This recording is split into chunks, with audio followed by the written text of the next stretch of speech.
छोटी सी गुड़िया अपनी फटी रजाई के कोने में माँ की गोद में सिमटी हुई थी। माँ के होंठ नीले पड़ गए थे, फिर भी उसके माथे पर मुस्कान थी। अम्मा, आज रोटी मिलेगी? गुड़िया की आवाज ठंडी हवा में कांपती हुई निकली।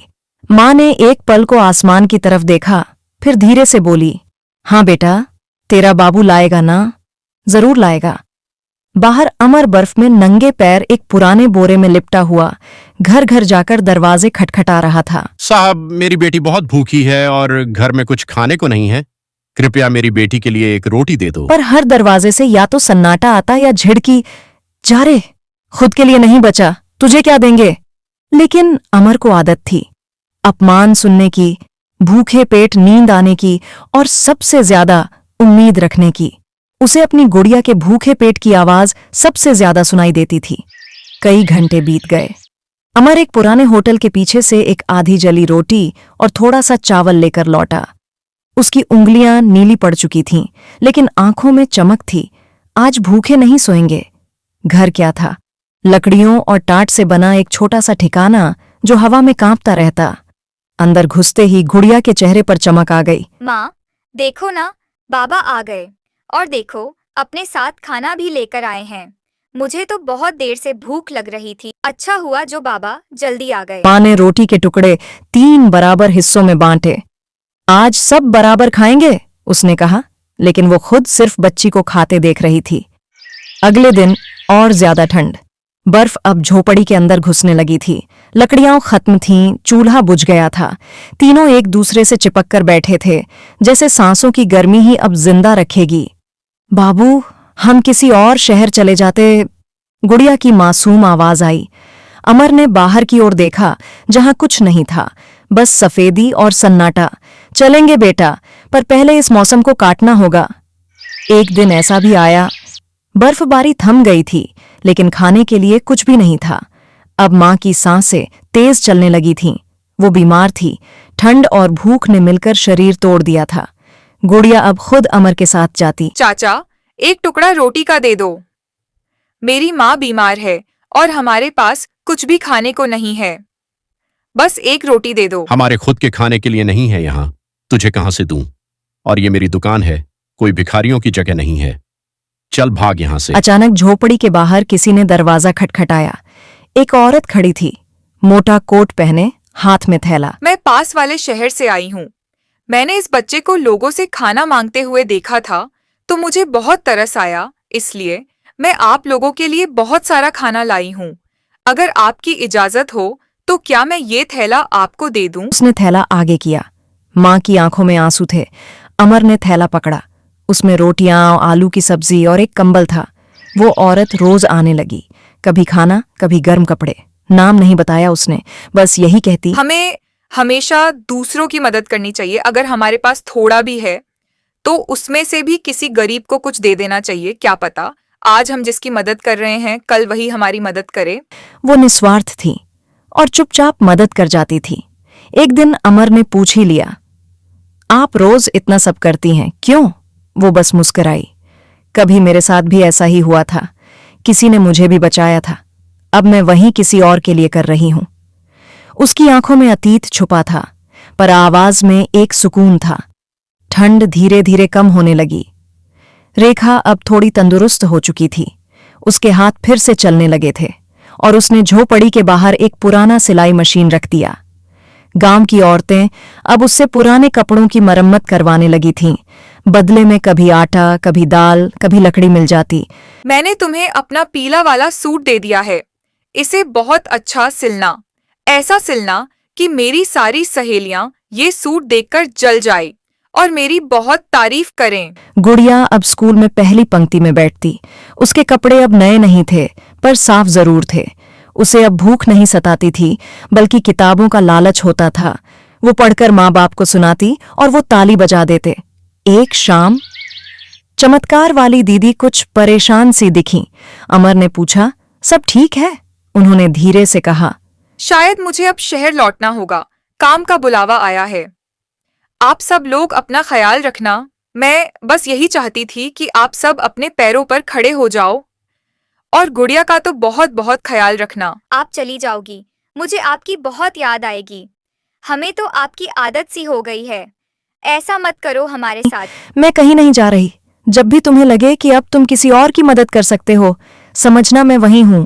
मेरे जैसा बन जाना, वहीं मेरा लौट आना होगा। उसके जाने के बाद अमर और रेखा ने ठान लिया कि अब वो भी किसी और के लिए वहीं सहारा बनेंगे। अमर ने दुकान से बचे पुराने बिस्कुट एक दूसरे झुग्गी वाले बच्चे को देने शुरू किए। ये लो बेटा, ये बिस्किट खा लो। हमारे पास ज्यादा तो नहीं है, लेकिन जितना भी है उसमें से ही लोगों को थोड़ा थोड़ा देने की कोशिश करते हैं। अगर ये तुम्हारे लिए कम लगे तो मुझे माफ कर देना बेटा। रेखा ने 2 लड़कियों को फ्री में कपड़े सिलना सिखाया। गुड़िया ने स्कूल में नई बच्चियों को पढ़ाने में मदद करनी शुरू कर दी। अगर तुम्हें पढ़ाई में कुछ मुश्किल लगे और हिंदी के पेपर में कुछ न आए तो तुम मुझसे पूछ लेना, मैं तुम्हें सब कुछ समझा दूंगी। और हाँ, अपनी सहेलियों से भी कह देना कि जिनको अच्छे से पढ़ना नहीं आता, मैं उन्हें पढ़ना और सिखाऊंगी। तब पहली बार किसी ने अमर से कहा, बेटा, तुमने जो मेरे बेटे को खाना दिया मुझे बहुत अच्छा लगा। मैं वहीं साइड में खड़ा होकर देख रहा था कि तुम्हारे पास ज्यादा कुछ नहीं है, फिर भी तुमने उसे खाना दिया। वाकई तुम्हारा दिल बहुत अच्छा है। अरे नहीं चाचा, ये तो मेरा फर्ज था। बस मैं दूसरों की मदद करना चाहता हूँ। जिस तरह किसी ने कभी मेरी मदद की थी, मैं भी वैसा ही बनना चाहता हूँ। अब वो झोपड़ी पहले जैसी नहीं रही।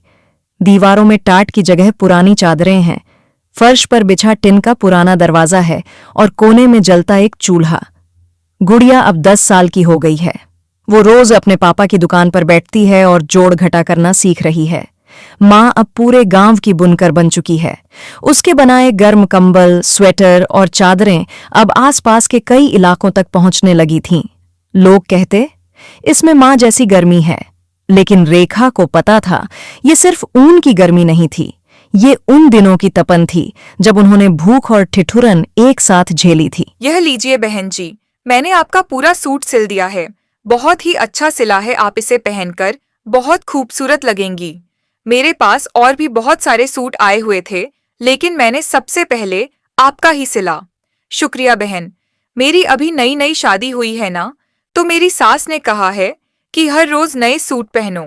उन्होंने ये भी बोला कि पूरे गांव में तुम सबसे अच्छा सूट सिलती हो, तो मैंने सोचा तुमसे ही सिलवा कर देखूं। अब हर बार जब वो एक कंबल बुनती तो उसे लगता, कहीं कोई बच्चा इससे सर्दी से बच जाएगा। शायद किसी गुड़िया को अब अपने बाबू से पूछना नहीं पड़ेगा कि आज रोटी मिलेगी। गुड़िया अब बड़ी हो रही थी। उसकी आंखों में अब सवालों की जगह सपने थे। वो किताबों से बाहर की दुनिया को समझने लगी थी। स्कूल में उसे भाषण में पहला इनाम मिला। विषय था, मदद का सबसे बड़ा रूप क्या है। गुड़िया ने वाकई कमाल कर दिखाया।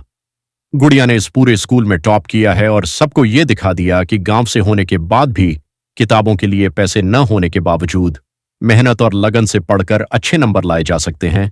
वाकई मुझे बहुत खुशी है कि मैं गुड़िया का टीचर हूं। गुड़िया ने माइक पर सिर्फ इतना कहा, जिस दिन मेरी माँ ने भूख में भी किसी और को खाना दिया था, उस दिन मैं समझ गई थी, हम गरीब हैं मगर छोटे नहीं। पूरा स्कूल तालियों से गूंज गया। एक दिन गांव में कुछ शहर के लोग आए।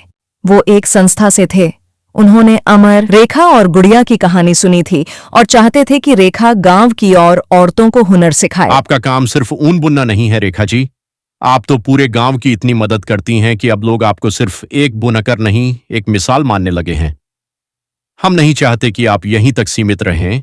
हम चाहते हैं कि आपके बनाए कपड़े बड़े बड़े शहरों तक पहुंचें। मैं जिस शहर में रहता हूं, वहां आपके कपड़ों की बहुत चर्चा होती है और बहुत मांग भी है। मुझे सुनकर बहुत खुशी हुई कि आपको मेरे कपड़े पसंद आए, और इस बात की भी बहुत खुशी है कि शहरों में मेरे ऊन से बने कपड़ों की इतनी मांग है। लेकिन ये काम तो मैं सिर्फ अपनी खुशी के लिए करती हूँ, अपने बच्चों के लिए, अपने पति के लिए और इस गांव के लिए। ऊन बुनना मेरे लिए सिर्फ काम नहीं, एक एहसास है। अब वही रेखा जिसने कभी रजाई के नीचे अपने बच्चे को ठिठुरने से बचाया था, आज दूसरी औरतों को सिखा रही थी कि कैसे हाथ से कुछ ऐसा बुनो जो सिर्फ तन को नहीं, दिल को भी गर्म रखे। देखो बहन, अगर तुम सिलाई करना सीख लोगी तो तुम्हारे लिए बहुत आसानी होगी। तुम घर बैठे बहुत पैसे कमा सकती हो। औरतों के सूट, सिल्क की सिलाई करना इतना मुश्किल नहीं है जितना लगता है। काम तुम्हें आत्मनिर्भर बना सकता है। आज के समय में हर हुनर की कीमत है, बस शुरुआत करनी होती है। अमर और गुड़िया खाना खाकर सो चुके थे, मगर रेखा की आंखों में नींद नहीं थी। बाहर सर्द हवा चल रही थी और अंदर उसके दिल में सवाल, क्या मैं सच में तैयार हूं शहर भेजना, मुनाफा कमाना? क्या इससे मेरी सादगी बदल जाएगी? फिर उसने एक पुराना कंबल उठाया, वही जो उसने सबसे पहले बुना था। उसमें एक टूटी सी किनारी थी जो सिलाई सीखते हुए खराब हो गई थी, मगर वही उसका सबसे कीमती टुकड़ा था। उसे याद आया जब गुड़िया ने भूख से कांपते हुए उस कंबल के नीचे खुद को छुपाया था और कहा था, माँ ये कंबल नहीं आप जैसी लगती है। रेखा की आंखें भर आईं। सुबह हुई तो रेखा ने फैसला कर लिया था। वो आदमी जब दोबारा आया तो रेखा ने मुस्कुराकर कहा, ठीक है मैं तैयार हूं, मगर एक शर्त पर। कौन सी शर्त? जो मुनाफा होगा उसमें से एक हिस्सा इस गांव की औरतों के लिए होगा, ताकि हर औरत अपने पैरों पर खड़ी हो सके और हर बच्चा, चाहे वो कितना भी गरीब हो, ठंड में भूखा न सोए। रेखा के बनाए ऊनी कपड़े शहरों की दुकानों तक पहुंचने लगे। रेखा हैंडलूम नाम से एक छोटी सी ब्रांड शुरू हुई जिसकी सबसे बड़ी खासियत थी दिल से बुने कपड़े। गुड़िया अब स्कूल के साथ साथ माँ के काम में भी मदद करती थी और अमर जो कभी खुद को नाकाम मानता था, अब गांव के नए केंद्र में ऊन रंगने का काम संभालता था। गांव की औरतें अब सिर्फ रोटियां नहीं सेंकती थीं, वो सपने भी सेंक रही थीं भरोसे की आंच में। और उस गांव में जहां कभी रजाई के नीचे सर्दियां कांपती थीं, अब हर झोपड़ी में कोई न कोई दिल से बुना हुआ कंबल था। वो कंबल बस ऊन से नहीं, रेखा के जज्बातों से बुना हुआ था। हर फंदे में उसकी ममता थी, हर टांके में उसका संघर्ष। और जब वो कंबल गुड़िया के कंधों पर रखा गया तो ऐसा लगा जैसे सर्दियां भी पिघल गई हों। गुड़िया ने उस रात वो कंबल ओढ़ा तो माँ से कहा, माँ ये कंबल बहुत गर्म है, लेकिन इससे भी ज्यादा ये मुझे ऐसा लगता है जैसे आप मुझे गले लगा रही हो। रेखा चुप थी, लेकिन उसकी आंखों से बहते आंसू कह रहे थे। उसने जो कुछ भी बुना था वो सिर्फ ऊन नहीं, माँ की मोहब्बत थी। गांव में इस कंबल की कहानी फैल गई। लोग कहने लगे, रेखा के बनाए कंबल में सिर्फ ऊन नहीं होता, उसमें एक माँ का दिल भी होता है। रेखा इतनी मेहनत, लगन और प्यार से कंबल बनाती है कि उनके हर धागे में उसकी ममता, संघर्ष और एक माँ की मूक पुकार महसूस होती है। तभी तो पूरे गांव में उसके बनाए हुए कंबलों की तारीफ हर गली, हर चौराहे और हर घर में सुनाई देती है। और जब मैंने उसकी हुनरमंद उंगलियों से बने उस कंबल को देखा तो खुद को रोक नहीं पाया और सीधा अपनी बीवी से कह दिया कि तुम्हें भी रेखा के पास जाकर सिलाई सीखनी चाहिए, क्योंकि रेखा न सिर्फ बेहतरीन कंबल बुनती है बल्कि अपने ज्ञान को बांटने में भी उतनी ही उदार है। वो जिस तरह सब्र और अपनापन दिखाते हुए दूसरों को सिखाती है, उसमें कोई गुरूर नहीं, बस एक माँ जैसी मुस्कान होती है। और जब मेरी बीवी ने उस कंबल को पहली बार ओढ़ा तो उसकी आंखें नम हो गईं। उसने कांपते हुए हाथों से मुझे छुआ और कहा कि इस कंबल को ओढ़ते ही ऐसा लग रहा है जैसे किसी ने मुझे अपनी छाती से चिपका लिया हो, जैसे बचपन में माँ ठंडी रातों में रजाई लपेटती थी और थपकियों में सुला देती थी। और तब समझ आया कि रेखा के बनाए कंबल सिर्फ सर्दी से नहीं बचाते, ये इंसान के टूटे हुए मन को भी गर्म। तुमने जो कहा वो बिल्कुल सही है भाई, लेकिन मैं तो ये मानता हूँ कि रेखा सिर्फ एक हुनरमंद बुनकर नहीं, वो तो इस गांव की असली शान है। एक ऐसी औरत जो अपनी चुपचाप मेहनत से न सिर्फ अपने घर को चलाती है बल्कि पूरे गांव की औरतों को आत्मनिर्भर बनाने की राह दिखा रही है। उसके बनाए हुए कंबल में सिर्फ गर्मी नहीं, उसमें एक ऐसा एहसास होता है जो किसी बाजार में नहीं मिलता।